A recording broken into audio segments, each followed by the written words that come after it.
Hello students, you most welcome. आप सभी जानते हैं कि ग्रुप 4 का एग्ज़ाम होने वाला है और इसकी डेट है 5 मई। हमें 5 मई एग्ज़ाम की इस प्रकार से तैयारी करना है कि हर सब्जेक्ट में हमारे मैक्सिमम नंबर कवर हो। याद रखें, 100 नंबर के इस पेपर में हमारे क्वेश्चन, हमारा टारगेट होना 80 प्लस क्वेश्चन का राइट होना। ठीक है। और इसके लिए हमको ज़्यादा से ज़्यादा MCQs लगाना पड़ेंगे। 40 प्लस वीडियोस अपलोड कर दिए हैं जो कि 60% कंप्यूटर कोर्स को कंप्लीट कर रहा है। एक एक चीज़ डिफाइन की है और अच्छे से क्लियर किया है। इस बिहाफ पर जैसे हमने थ्योरी कंप्लीट की है, अब हम कंप्यूटर के MCQs कवर करेंगे। इसमें हम 2 तरह की सीरीज़ चला रहे हैं जिसमें हर क्वेश्चन को डीपली समझाया जाएगा, ऑब्जेक्टिव, और एक दूसरे तरीके से जिसमें सिर्फ और सिर्फ MCQs रहेगा, कोई डिस्क्रिप्शन नहीं रहेगा।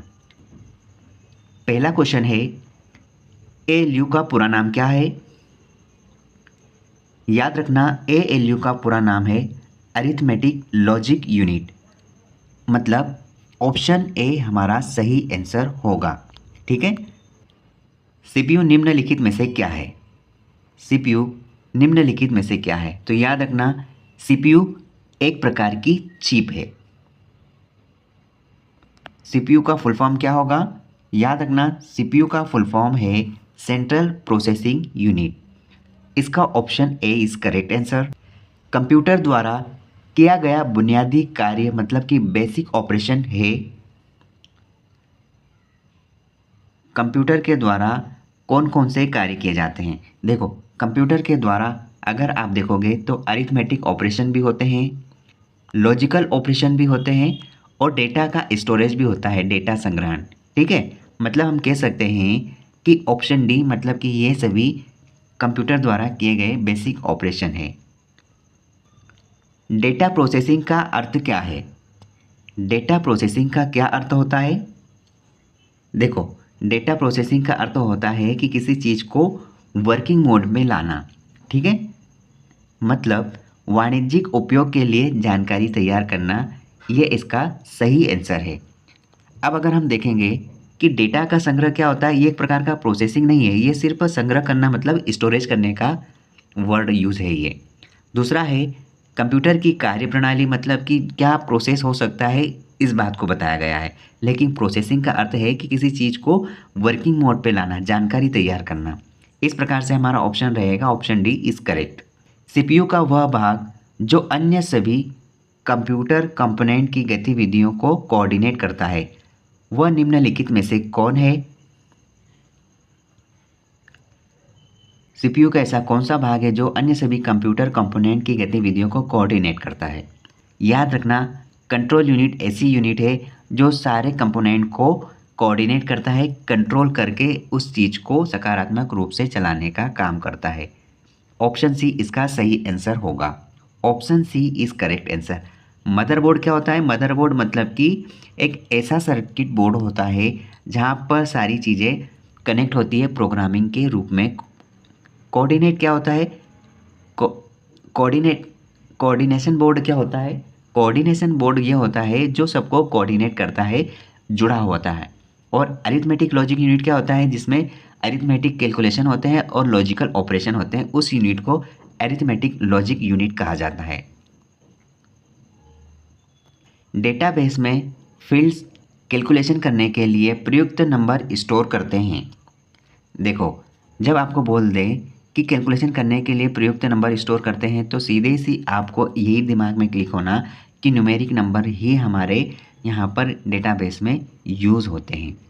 Option D is correct answer. अब ये नेक्स्ट क्या है, की क्या है, अल्फ़ा न्यूमेरिक क्या है, इसको आप सर्च करना और इसका आंसर फाइंड करना। क्वेश्चन नंबर 6 का राइट आंसर होगा यहाँ पर option D is correct. Computer में जाने वाले डेटा को क्या कहेंगे? कंप्यूटर में जाने वाले डेटा को हम कहेंगे इनपुट डेटा। आउटपुट डेटा किसे कहेंगे? जो हमें कंप्यूटर से प्राप्त होता है। और एल्गोरिदम मतलब कि हम इसमें क्या प्रोसेस, क्या प्रोटोकॉल फॉलो कर रहे हैं, वो एल्गोरिदम कहलाता है। और कैलकुलेशन मतलब कि सामान्य से आप बोल सकते हैं जिस प्रकार हम इसको सरल करते हैं, सरलतम रूप जो सरलीकरण भी कहा जा सकता है। इस प्रकार कंप्यूटर में जाने वाले डेटा को आप इनपुट कहेंगे। इनपुट का आउटपुट में रूपांतरण किसके द्वारा होता है? इनपुट का आउटपुट में रूपांतरण किसके द्वारा होगा? याद रखना, सीपीयू के द्वारा इनपुट का आउटपुट में रूपांतरण होता है। Option D is correct. Peripheral क्या होता है? पेरीफेरल का मतलब होता है, अगर आपको पेरीफेरल पूछ लें तो ध्यान रखना, पेरीफेरल ऐसे डिवाइस को कहा जाता है जो कंप्यूटर में एडिशनल लगाए जाते हैं, जिससे हम मतलब कि जो यूज़र है वो कंप्यूटर से आसानी से कनेक्ट हो सकता है, बातचीत कर सकता है, मतलब संपर्क कर सकता है, कनेक्शन हो सकता है। ऐसे डिवाइस पेरीफेरल्स कहलाते हैं। उदाहरण देखें तो माउस, कीबोर्ड, प्रिंटर, स्कैनर, ये सारे पेरीफेरल डिवाइस कहलाते हैं। मेमोरी तो आप समझते ही हैं, स्टोरेज एक छोटी सी युक्ति है जिसमें स्टोर किया जाता है। और इनपुट आउटपुट यूनिट, जिसके माध्यम से हम इन करवाते हैं और आउट की प्रोसेस करवाते हैं। ठीक है। कंप्यूटर क्या है? देखो, कंप्यूटर एक इलेक्ट्रॉनिक डिवाइस है। कंप्यूटर पावर मशीन है, मानव मशीन है या विद्युत मशीन है? याद रखना, कंप्यूटर एक इलेक्ट्रॉनिक मशीन है, इलेक्ट्रॉनिक डिवाइस है। ठीक है। पावर मशीन क्या होता है? जो सिर्फ और सिर्फ पावर सप्लाई करता है, उसे पावर मशीन कहा जाता है। जैसे कि आपने पावर बैंक देखा होगा, उसे पावर मशीन कहेंगे। मानव मशीन हम खुद हैं। ठीक है। और विद्युत मशीन, जिससे विद्युत सप्लाई होती है, वो विद्युत मशीन है। कंप्यूटर की विशेषताएं या कार्य निम्नलिखित में से एक नहीं है। देखो, इनमें से 3 होंगे और एक आंसर नहीं होगा। इस प्रकार के आंसर को बड़ी ही गौर तरीके से पढ़ना पड़ेगा आपको, और आंसर देते समय ध्यान रखना पड़ेगा, क्योंकि हम बहुत ही एक्साइटेड रहते हैं कि यार हमें जो क्वेश्चन आ रहा है उसको फटाफट सॉल्व करो और आगे बढ़ना रहता है। लेकिन शांति रखना, ऐसे क्वेश्चन को व्यवस्थित तरीके से पढ़ना। देखो, कंप्यूटर की विशेषताएं और कार्य निम्नलिखित में से नहीं है। देखो, डेटा का संचयन, डेटा संसाधन, डेटा निर्गमन और डेटा का आकलन। देखो, यहाँ पर डेटा का आकलन नहीं करता, क्योंकि इसका खुद का दिमाग नहीं होता है। डेटा का संचयन होता है, डेटा संसाधन होता है, निर्गम होता है, लेकिन आकलन नहीं होता है। ठीक है। ऑप्शन डी आपका राइट आंसर होगा।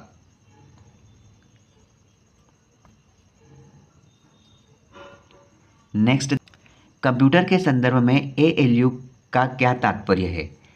एएलयू का फुल फॉर्म क्या हुआ? याद रखना, एएलयू का फुल फॉर्म तो आपको पता है, लेकिन जल्दी जल्दी में आप इसको गलत क्लिक मत करना। यहाँ पर आपको पता है इसका आंसर अरिथमेटिक लॉजिक यूनिट होगा, लेकिन हम एक्साइटेड इतने रहते हैं कि हम अपने ही जो राइट आंसर को रॉन्ग करके आ जाते हैं। हम बी की जगह डी सिलेक्ट कर लेते हैं, क्योंकि हम थोड़ा सा ही पढ़ लेते हैं, क्योंकि हमें पता है इसका आंसर क्या है। हम अरिथमेटिक देखते हैं और थोड़ी नज़र हमारी यूनिट पे चले जाएगी। लॉजिक में हमें और लोकल में थोड़ा सावधानी रखना होगा, और यहीं से हमारे नंबर बच सकते हैं। ठीक है। इजी क्वेश्चन में जो इजी गलत हो जाते हैं। Option B is correct. Compare क्या है?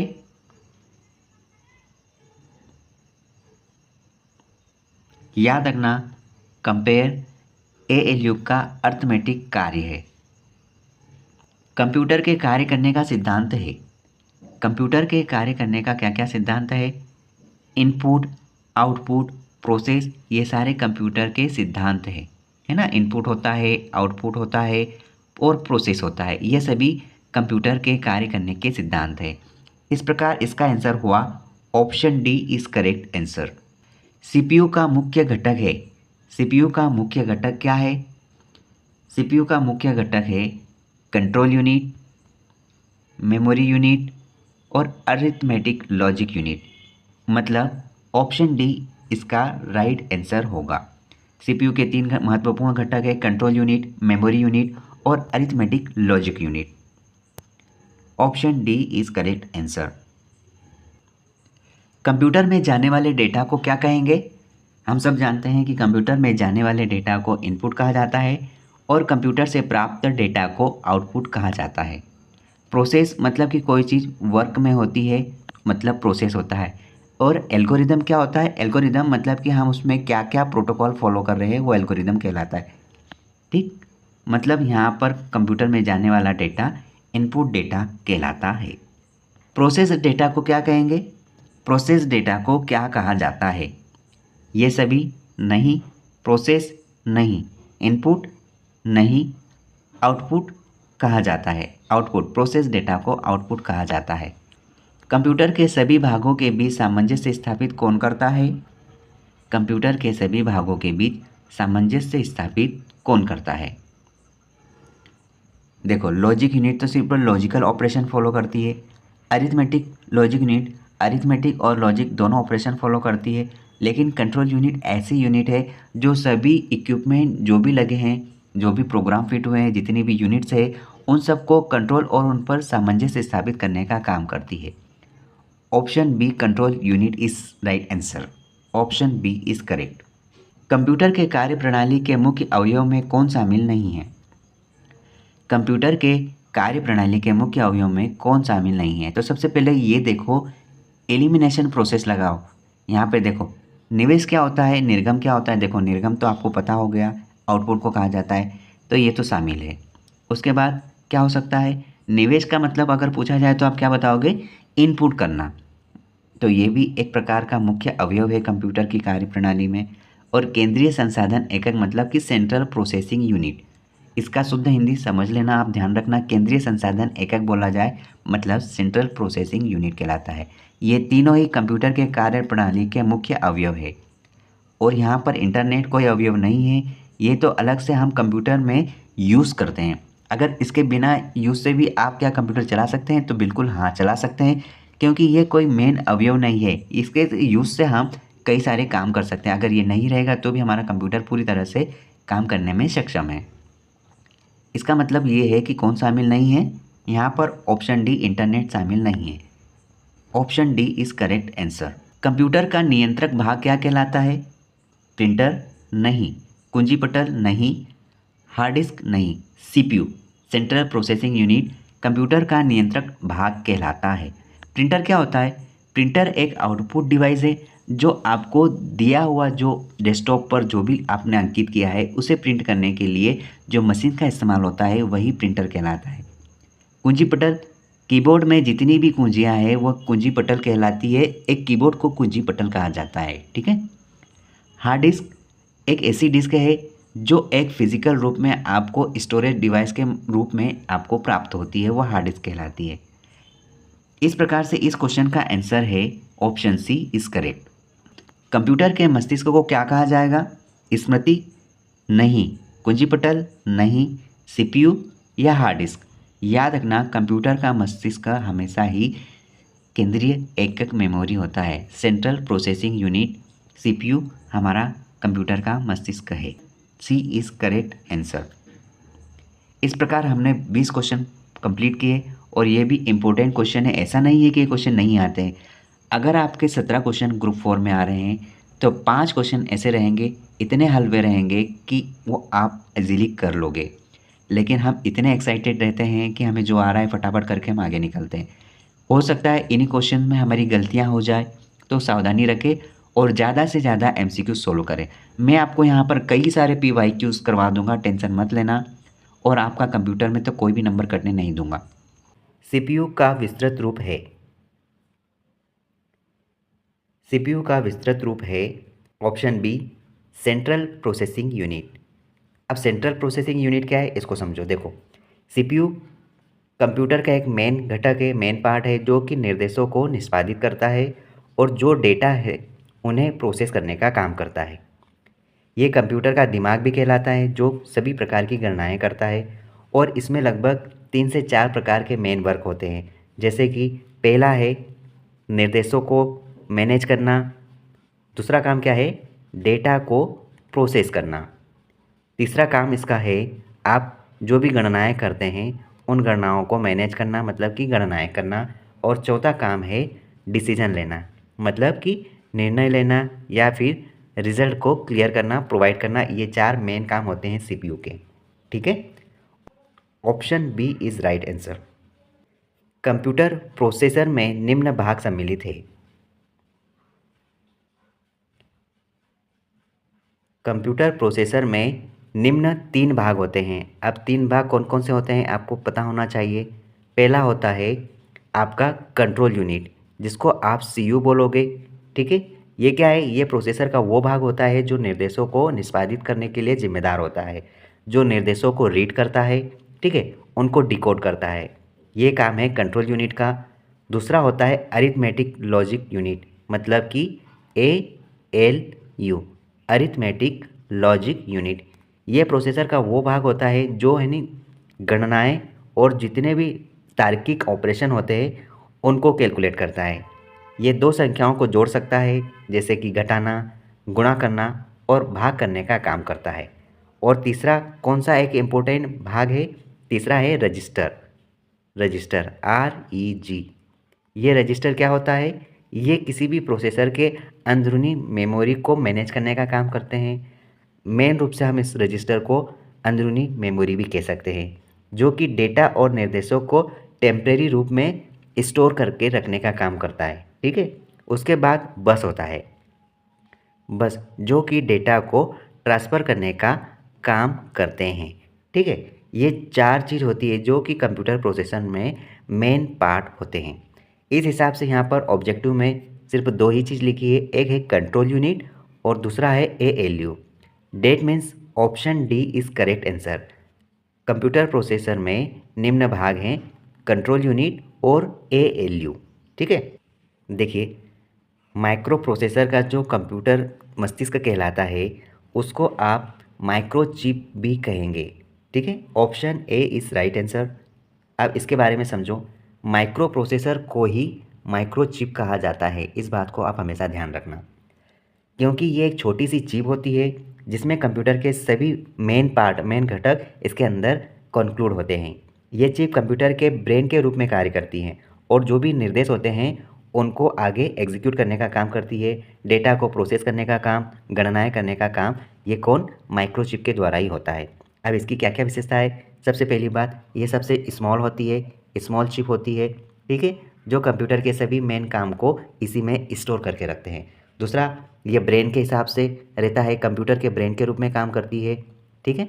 और तीसरा आप बोल सकते हैं कि इसमें जो भी निर्देश होते हैं उनको एग्जीक्यूट करने का काम करती है ये मेमोरी, ये जिम्मेदार होती है। नेक्स्ट क्वेश्चन है, प्रमुख मेमोरी के समन्वय से कार्य करती है।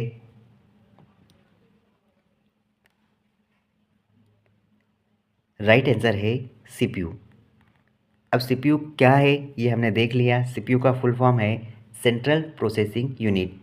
ये किस प्रकार काम करती है और इसमें कौन कौन से इम्पोर्टेंट घटक होते हैं ये हमने इसको क्लियर कर लिया। ये मेन मेमोरी के डेटा और निर्देशों को अस्थायी रूप से संग्रहित करने का काम करती है। अब देखो यहाँ पर मेन मेमोरी और CPU के बीच में जो समन्वय का कार्य होता है वो किस प्रकार से होता है समझो।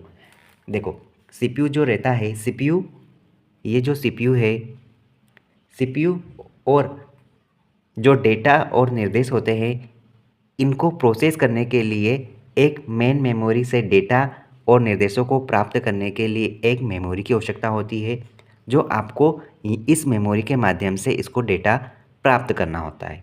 दूसरी बात, ये CPU है, ये CPU प्रोसेसिंग करने के बाद जो भी परिणाम आते हैं उन परिणामों को ये मेमोरी के अंदर स्टोर करने का काम करता है। तीसरी बात, ये जो मेन मेमोरी है, ये जो मेन मेमोरी है, इस मेमोरी में जो डाटा स्टोर है या फिर जो भी निर्देश हैं उनको CPU के द्वारा फिर से पढ़ा जा सकता है, वर्किंग में लाया जा सकता है। नेक्स्ट क्वेश्चन है, किसने पंच कार्ड का आविष्कार किया था।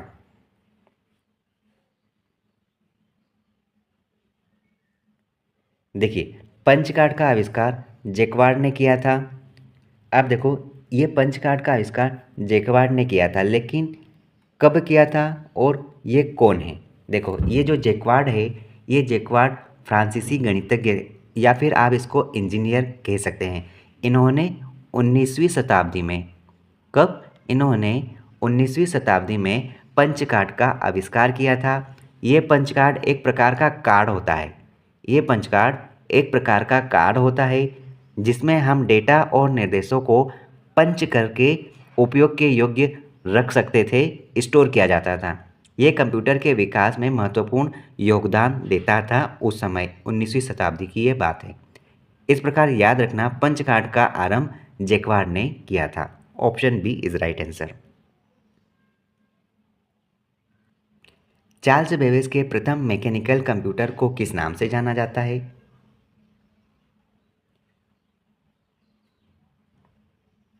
चार्ल्स बेबेज के प्रथम मैकेनिकल कंप्यूटर को किस नाम से जाना जाता है? इसमें कोई ऑप्शन सही नहीं है, इनमें से कोई नहीं, क्योंकि चार्ल्स बेबेज ने जो प्रथम मैकेनिकल कंप्यूटर बनाया था उसका नाम डिफरेंस इंजन था। डिफरेंस इंजन, ठीक है, क्योंकि ये इंजन इन्होंने बनाया था, उसके बाद से ही कंप्यूटर का विकास होना प्रारंभ हुआ था। चार्ल्स बेबेज के प्रथम मैकेनिकल कंप्यूटर का नाम डिफरेंस इंजन था। डिफरेंस इंजन नाम रखा गया था और यह एक मैकेनिकल कंप्यूटर था जो कि गणितीय गणनाएं करने के लिए डिज़ाइन किया गया था। और बेबेज ने इसको कब बनाया था?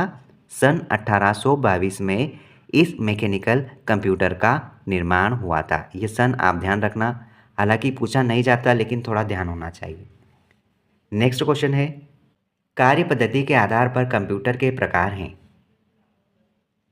कार्य पद्धति के आधार पर कंप्यूटर के कितने प्रकार हैं?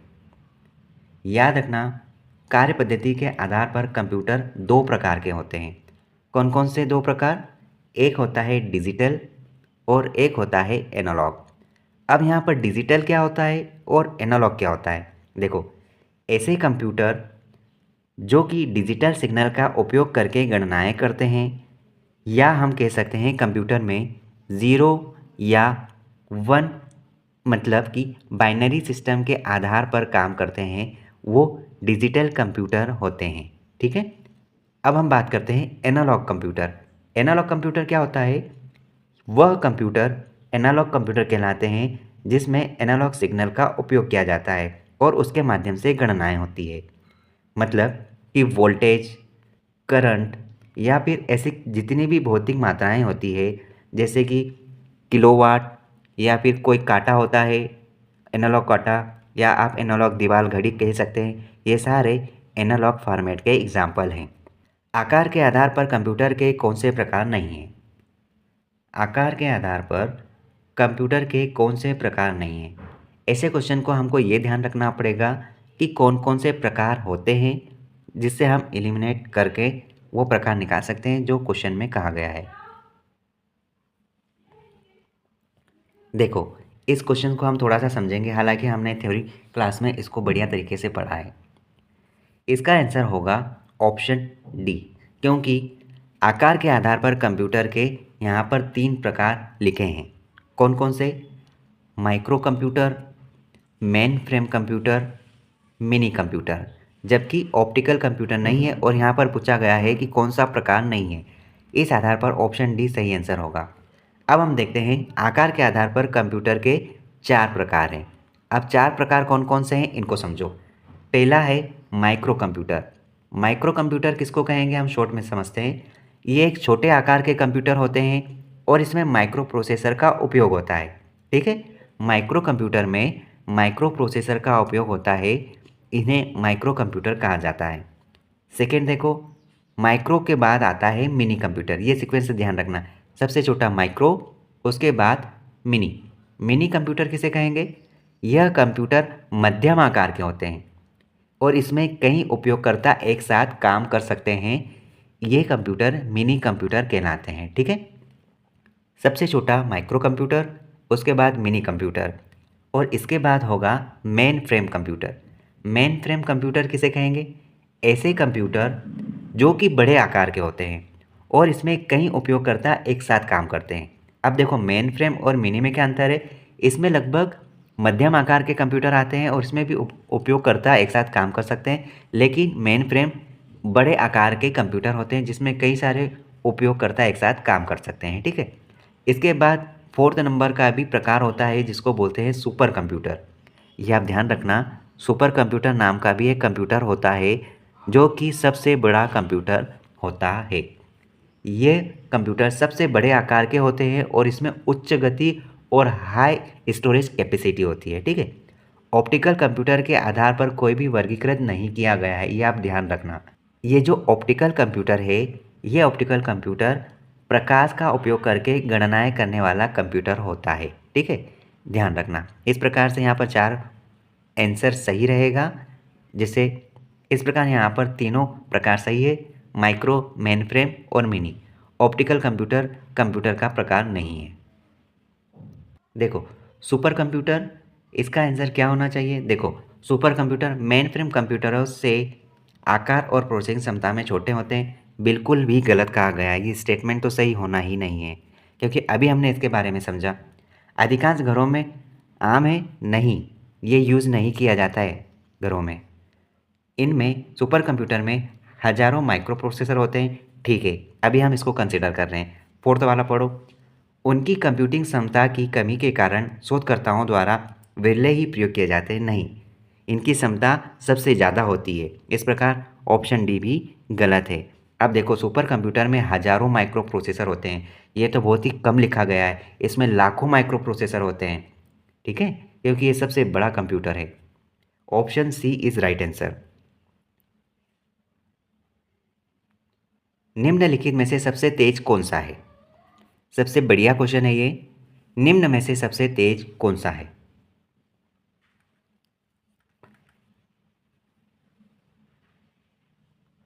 देखो कंप्यूटर में डेटा को एक्सेप्ट करना, स्टोर करना, प्रोसेसिंग करना, इन सब की गति के आधार पर सबसे तेज रजिस्टर होते हैं। ठीक है, ऑप्शन सी इसका सही आंसर होगा। सबसे तेज होते हैं रजिस्टर। लेकिन अब हमको इसका क्रम ध्यान होना चाहिए कि सबसे फास्ट कौन है और सबसे स्लो कौन है। ठीक है, अब ये जो रजिस्टर है, ये रजिस्टर सीपीयू के अंदरूनी संग्रहण इकाइयाँ होती है जो डेटा को अस्थायी रूप से संग्रहित करके रखता है। ठीक है, और सीपीयू को तेज़ी से डेटा तक पहुंचाने का काम करता है। ठीक है, ये सीपीयू को तेज़ी से डेटा पहुंचाने का काम करता है। देखो अब हम स्पीड के आधार पर हम बात करते हैं कि कौन सबसे फास्ट होगा, कौन स्लो होगा। तो देखो रजिस्टर सबसे ज़्यादा फास्ट होते हैं स्पीड की अगर बात करें। ठीक है, उससे कम होते हैं cache memory. Cache memory second number पर रहेगा। ठीक, थर्ड नंबर पर रैम रैम और फोर्थ नंबर पर रहता है आपका सी डी रोम। ठीक है, ये आपको ध्यान रखना पड़ेगा। सबसे पहले नंबर पर रहेगा रजिस्टर, फिर कैश, फिर रैम और फिर सी डी रोम। ये स्पीड की हमने बात करी। इस प्रकार से सबसे तेज़ स्पीड में रजिस्टर्स होते हैं। किसने पहला इलेक्ट्रॉनिक कंप्यूटर एनियक को बनाया था? किसने पहला इलेक्ट्रॉनिक कंप्यूटर एनियक को बनाया था? सबसे इम्पोर्टेंट क्वेश्चन है ये, और ये सारे प्रीवियस ईयर क्वेश्चंस हैं। देखो सबसे पहला इलेक्ट्रॉनिक कंप्यूटर था और उसका नाम था एनिएक। अब आपको सर्च करना है कि एनिएक का फुल फॉर्म क्या है। अब इसका राइट आंसर है, ये बनाया किसने था? प्रेस्पर एकर्ड और जॉन मोस्ले ने बनाया था। ये तो हुआ इसका सही आंसर। अब इसके बारे में जानो। देखो प्रेस्पर एकर्ड और जॉन मोस्ले ने पहला इलेक्ट्रॉनिक कंप्यूटर बनाया था जिसका नाम है एनिएक, ENIAC, एनिएक। अब इसका फुल फॉर्म सर्च करना, बाकी मैं बता रहा हूँ। इसका फुल फॉर्म है electronic numerical integrator and computer. इसे बनाया गया था। अब ये जो एनिएक है ये कब बना था? इसका सन आप ध्यान रखना, 1943 में एनिएक को बनाया गया था। किसके माध्यम से? प्रेस्पर एकर्ड और जॉन मोस्ले के माध्यम से बनाया था। अब ये कहाँ बना था? पेंसिल्वेनिया विश्वविद्यालय में बनाया था। ठीक है, और यह 1946 में पूरा बना था। 1943 में बनाया था और 1946 में ये पूरा बना था। ये दोनों डेट आप ध्यान रखना, कंफ्यूज मत होना। अब हम इसकी कुछ क्वालिटी समझते हैं कि एनिएक बना था तो क्यों बना था, इसमें ऐसी कौन सी खूबियाँ थी। देखो सबसे पहली बात तो ये कि ये जो एनिएक था, ये एनिएक एक इलेक्ट्रॉनिक कंप्यूटर रहा है और इस कंप्यूटर में लगभग 18,000 इस एनिएक कंप्यूटर में लगभग 18,000 से ज़्यादा वैक्यूम ट्यूब का इस्तेमाल किया गया था। वैक्यूम ट्यूब का इस्तेमाल किया गया था। ठीक है, अगर हम इसकी वज़न की बात करें तो ये कंप्यूटर लगभग 27 टन का हुआ करता था। ये किसी कमरे में नहीं बना था, ये एक बड़े से कैंपस में बनाया गया था जिसका वज़न 27 टन था। ठीक है, और अगर हम इसमें बात करें कि इसमें गणनाएँ की स्पीड क्या रही होगी, तो ध्यान देना कि इसमें गणनाएँ की स्पीड लगभग 5,000 से ज़्यादा गणनाएँ प्रति सेकंड कर सकता था। इतना विशाल था हमारा पहला ही इलेक्ट्रॉनिक कंप्यूटर। ठीक है, इसमें ये क्वालिटी थी। तभी इससे यूज़ होने लगा था और इसे बनाया गया था प्रेस्पर एकर्ट और जॉन मोस्ले के माध्यम से। इनमें से कौन सी कंप्यूटर की पहली पीढ़ी है?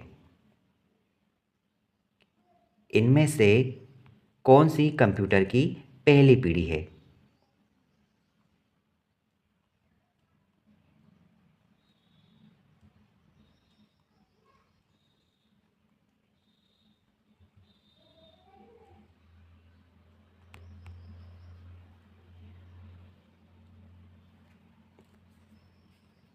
ऑप्शन है एनईएक कंप्यूटर की पहली पीढ़ी है, जो हमने जस्ट इससे पहले ही डिस्कस किया था। अब आप सर्च करना कि एनईएक को कब बना था, इसका सन क्या है, जो हमने अभी पढ़ा। अब देखो, एनईएक का फुल फॉर्म हमने देखा। एनईएक का फुल फॉर्म हमने देखा electronic numerical integrator and computer है। यह कंप्यूटर की पहली पीढ़ी थी और ये इलेक्ट्रॉनिक कंप्यूटर रहा, जिसको हमने देखा कि 1943 से तो ये बना था, लेकिन 1946 में पेंसिल्वेनिया विश्वविद्यालय में इसको विकसित किया गया था। ये नाम ध्यान रखना, पेंसिल्वेनिया। आप नोट करना, मैं तो शॉर्टकट में लिखूंगा, मेरे पास ज़्यादा अच्छी सी पेन नहीं है, इसलिए अक्सर अच्छे जमेंगे नहीं। पेंसिल्वेनिया। अब देखो, इसकी क्वालिटी तो हमने देख ली। ये एक इलेक्ट्रॉनिक कंप्यूटर था, ठीक है। इसमें 18,000 से ज़्यादा वैक्यूम ट्यूब इस्तेमाल किए गए थे। इसका वजन भी हमने देखा 27 टन था और इसमें 5,000 से ज़्यादा गणनाएँ एक साथ प्रति सेकंड की जा सकती थी, ठीक है। अब हम बात करेंगे कि कंप्यूटर की पीढ़ियों के बारे में। अब ये भी सबसे इम्पोर्टेंट, सबसे फेमस क्वेश्चन है। अगर आपका एग्ज़ाम हुआ और यहाँ से क्वेश्चन नहीं आया तो समझो वो एग्ज़ाम काम का नहीं है। पहली बात, पहली पीढ़ी की हम बात करें तो पहली पीढ़ी कब आई थी? 1900 शताब्दी से स्टार्ट हुई थी, जो कि 1940 से 56 के बीच में पहली पीढ़ी, पहली जनरेशन थी, ठीक है। उसके बाद अगर हम बात करें सेकेंड जनरेशन कब आई थी, तो ये 19वीं शताब्दी में ही आई थी, जो कि 1956 से स्टार्ट होती और लगभग ये 63 तक ये जनरेशन चली थी। तृतीय जनरेशन कब आई थी? तीसरी जनरेशन आई थी, ये जनरेशन आई थी 1963 से स्टार्ट हुई थी और ये लगभग 1971 तक ये जनरेशन चली थी। तीसरी जनरेशन की हम बात कर रहे हैं। चौथी जनरेशन की अगर हम बात करें तो चौथी जनरेशन की बात होगी तो 71 से स्टार्ट होकर 1980 तक ये जनरेशन चली थी। किसकी? फोर्थ जनरेशन की। ये हो गई हमारी 4 जनरेशन। लेकिन अब पाँचवीं पीढ़ी की बात करें तो हम जिस युग में जी रहे हैं 1981 से लेकर आज तक, यह हमारी कंप्यूटर की 5वीं जनरेशन है। अगर आपसे एक क्वेश्चन और पूछा जाए कि जो हमने ये जनरेशन देखी है, इस जनरेशन में क्या क्या उपयोग किया गया था, क्या क्या फैसिलिटी किस जनरेशन में थी, तो ये आपको बखूबी ध्यान होना चाहिए। पहला हम देखेंगे कि पहली जनरेशन में एनईएक बना था, जिसमें वैक्यूम ट्यूब इस्तेमाल हो रहे थे, ठीक है। सेकेंड जनरेशन की अगर हम बात करें तो सेकेंड जनरेशन में वैक्यूम ट्यूब को रिप्लेस किया था और ट्रांजिस्टर का इस्तेमाल किया जाने लगा था, ठीक है। थर्ड जनरेशन क्यों लाया गया था? क्योंकि इसमें इससे ज़्यादा फास्ट करने के तरीके थे। हमने यहाँ पर ट्रांजिस्टर को चेंज किया और रिप्लेस करके हमने यहाँ पर इंटीग्रेटेड सर्किट का इस्तेमाल करना चालू किया, मतलब आईसी चिप का इस्तेमाल करना चालू किया। जैसे जैसे समय बीतता गया 1971 के बाद हमारी चौथी पीढ़ी आ गई, जिसमें हमने इंटीग्रेटेड सर्किट मतलब आईसी चिप को हटाकर माइक्रो प्रोसेसर का इस्तेमाल करना चालू किया। जब हमने इसका इस्तेमाल भी करना चालू किया, कुछ समय के बाद हमने इसको भी रिप्लेस किया और आज के समय में, वर्तमान समय में हम आर्टिफिशियल इंटेलिजेंस और पैरेलल प्रोसेसिंग का इस्तेमाल कर रहे हैं, मतलब कि अल्ट्रा वीएलएसआई डिज़ाइन का इस्तेमाल भी किया जा रहा है, एआई का इस्तेमाल किया जा रहा है, ठीक है। अगर आपने थ्योरी क्लास नहीं देखी तो आप प्लेलिस्ट में जाओ, हमने लगभग 40 से ज़्यादा वीडियो अपलोड कर दिए जिसमें इसको बढ़िया तरीके से समझाया है। यहाँ पर जो भी लिखा है ये सारे पहली पीढ़ी के बाद के ही हैं, तो आप यहाँ पर कंफ्यूज ना होना। इस क्वेश्चन का आंसर है एनईएक, जो पहली पीढ़ी का है, ठीक है। नेक्स्ट क्वेश्चन देखते हैं। नेक्स्ट क्वेश्चन है अंकीय गणना। नेक्स्ट क्वेश्चन है अंकीय संगणक, मतलब कि कंप्यूटर के द्वारा डेटा तथा प्रोग्राम को शब्दों में, मतलब कि सांकेतिक शब्दों में बदलने के लिए किस प्रणाली का उपयोग किया जाता है?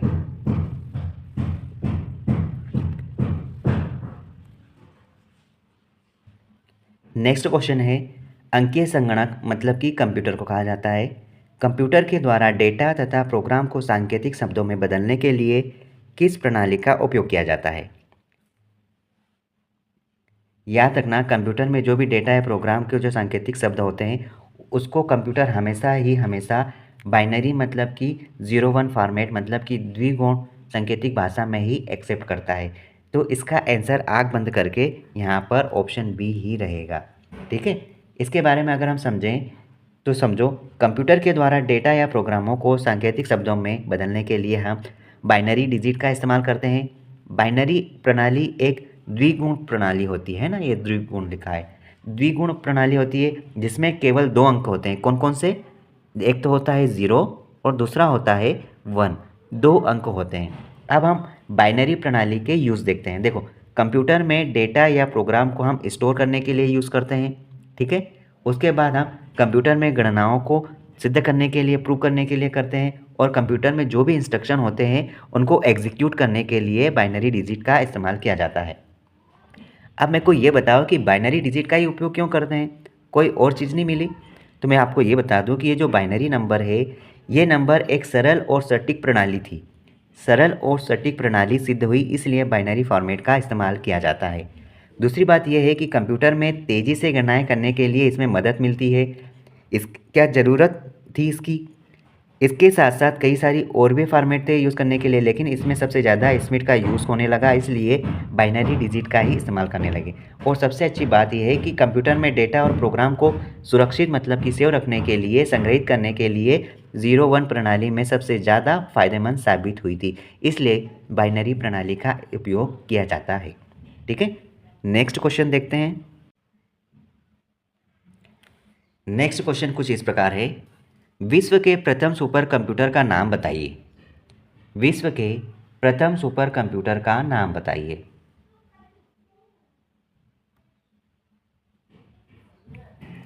देखिए, विश्व के प्रथम सुपर कंप्यूटर का नाम है CDC 6000, मतलब option A is right answer. अब देखो, इसके बारे में समझो।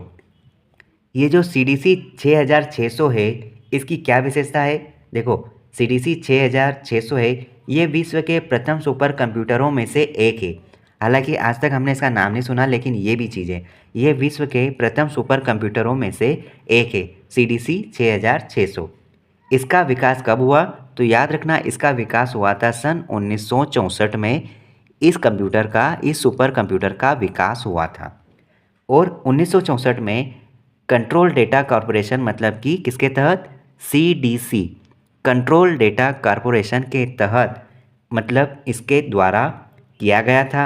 और ये सुपर कंप्यूटर अपने समय में सबसे तेज़ और सबसे शक्तिशाली कंप्यूटरों में से एक था। CDC 6600 की हम बात कर रहे हैं।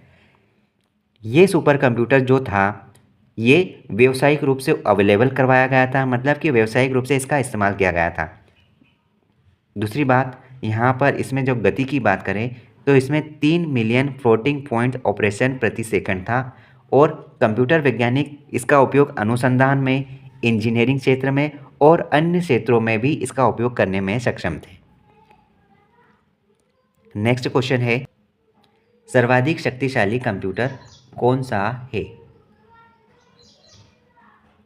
इस क्वेश्चन का आंसर तो आपको आ ही रहा है, लेकिन आप ये बताओ, उसका डिस्क्रिप्शन भी समझने की कोशिश करना। आप सभी जानते हैं कि सर्वाधिक शक्तिशाली कंप्यूटर है तो वो है, इन ऑप्शन के अकॉर्डिंग, सबसे अच्छा सर्वाधिक शक्तिशाली कंप्यूटर यहाँ पर सुपर कंप्यूटर होगा।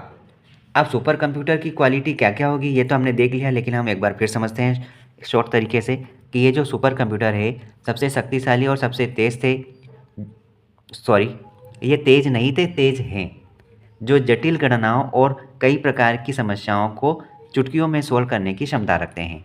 ये जो भी कंप्यूटर वैज्ञानिक अनुसंधान, इंजीनियरिंग और अन्य क्षेत्रों में उपयोग कर रहे हैं, इससे हमें कई सारे लाभ मिल रहे हैं, क्योंकि ये हाई स्पीड के और हाई कैपेसिटी और हाई स्टोरेज वाले कंप्यूटर हैं, और इसमें कई सारी गणनाएं एक साथ करने की क्षमता है, और हाई लेवल पर ये डेटा को स्टोर करते हैं। वैज्ञानिक अनुसंधान, इंजीनियरिंग और अन्य क्षेत्रों में इसका उपयोग भरपूर तरीके से किया जा रहा है। माइक्रो कंप्यूटर और सुपर कंडक्टर ये इसकी तुलना में थोड़े से कम हैं। नेक्स्ट क्वेश्चन देखते हैं, डिजिटल कंप्यूटर किस सिद्धांत पर कार्य करते हैं? डिजिटल कंप्यूटर किस सिद्धांत पर काम करते हैं? डिजिटल कंप्यूटर गणना के सिद्धांत पर ही काम करते हैं। Option A is right answer. Super computer अन्य कंप्यूटरों से किस प्रकार भिन्न होते हैं? देखिए, सुपर कंप्यूटर अपनी क्षमताओं और स्मृति भंडार के कारण अन्य कंप्यूटरों से भिन्न होते हैं। ऑप्शन सी सही आंसर है। हमने सुपर कंप्यूटर की कई सारी विशेषताएं ऊपर पिछले क्वेश्चन में कंप्लीट कर ली है। आधुनिक डिजिटल कंप्यूटर में किस पद्धति का उपयोग किया जाता है? आधुनिक डिजिटल कंप्यूटर में किस पद्धति का उपयोग किया जाता है? हमने ये क्वेश्चन का आंसर भी देख लिया है पिछले वीडियो में। इस क्वेश्चन का आंसर है द्विआधारी अंक पद्धति का, मतलब कि बाइनरी नंबर का इस्तेमाल किया जाता है। आधुनिक जितने भी डिजिटल कंप्यूटर है उनमें द्विआधारित अंक पद्धति का इस्तेमाल हो रहा है, बाइनरी नंबर का इस्तेमाल हो रहा है। यह पद्धति केवल 2 अंकों पर आधारित है। कौन कौन सी? हमने देखा था 0 और दूसरा 1। अब हम इसका ही उपयोग क्यों करते हैं ये भी हमने अच्छे तरीके से समझ लिया था। इस पद्धति में डेटा को बाइनरी कोड में परिवर्तन करना आसान होता है, जो कंप्यूटर द्वारा साझा किया जा सकता है। ये एक सरल और सटीक पद्धति है। इसमें कंप्यूटर तेज़ी से गणनाएं करने में सक्षम होता है। और दूसरी बात यह है कि कंप्यूटर में डेटा को सुरक्षित रखने के लिए, मतलब स्टोर करने में आसानी होती है, मदद मिलती है। भारत में विकसित परम मतलब कि सुपर कंप्यूटर का विकास किस संस्था ने किया था? भारत में विकसित परम मतलब सुपर कंप्यूटर का विकास किस संस्था के द्वारा किया गया था? सही उत्तर है सीडेक के द्वारा सुपर कंप्यूटर का विकास किया गया था। ये आंसर तो आपको बनना ही चाहिए। अब हम इसके बारे में समझते हैं। परम जो है सुपर कंप्यूटर का नाम है, जो कि सीडेक कंप्यूटर के द्वारा बनाया, सीडेक कंपनी के माध्यम से बनाया गया था। ठीक है। अब सीडेक का फुल फॉर्म क्या होगा, इसका फुल फॉर्म भी आपको ध्यान होना। देखो, सी से मतलब होता है centre for development of advance computing. CDAC का फुल फॉर्म है। ये एक भारतीय सरकारी संगठन है जो कि उच्च प्रदर्शन वाले कंप्यूटिंग और संबंधित क्षेत्रों में जैसे जितने भी इंस्टीट्यूशन है या संस्थान है उनका विकास करता है। परम सुपर कंप्यूटर की कुछ चर्चा कर लेते हैं। देखो, ये भारत का पहला स्वदेशी कंप्यूटर था। इसमें प्रदर्शन क्षमता कितनी है? 1 टेराफ्लॉप्स है, 1 टेराफ्लॉप्स। ठीक है, ये आप ध्यान रखना। और अगर आप एक और अच्छा पॉइंट समझोगे तो ये है कि इसका उपयोग सभी जगह हो रहा है, बड़े बड़े क्षेत्रों में, अनुसंधानों में, इंजीनियरिंग डिपार्टमेंट में, और जितने भी रिसर्च सेंटर है उन सभी में सुपर कंप्यूटर का ही इस्तेमाल किया जाता है। इस प्रकार से परम सुपर कंप्यूटर सीडेक संस्था के द्वारा बनाया गया था। अब मैं आपको एक क्वेश्चन पूछ रहा हूँ कि परम जो कि सुपर कंप्यूटर सीडेक के माध्यम से बना था, इसका ईयर क्या है, कब इस कंप्यूटर को इस्टेब्लिश किया गया था? आज का लास्ट क्वेश्चन है, एकीकृत परिपथ आईसी के आविष्कार से किस पीढ़ी का जन्म हुआ? एकीकृत परिपथ आईसी के आविष्कार से किस पीढ़ी का जन्म हुआ? इसका आंसर आपको सर्च करना है। अगर आप फाइंड कर लेते हैं तो आप कमेंट ज़रूर करें, ताकि किसी बच्चे को अगर नहीं मिल रहा है तो आपके कमेंट के माध्यम से इस क्वेश्चन को याद रख सके। ठीक है, ऑल द बेस्ट। अगर आपको इसी प्रकार से रिवीजन करना है तो आप चैनल के साथ जुड़कर कंप्यूटर सब्जेक्ट को अच्छे तरीके से कवर कर सकते हैं, और साथ ही साथ आप अपने ग्रुप 4 की एग्ज़ाम में सफलता प्राप्त कर सकते हैं। ठीक है, ऑल द बेस्ट।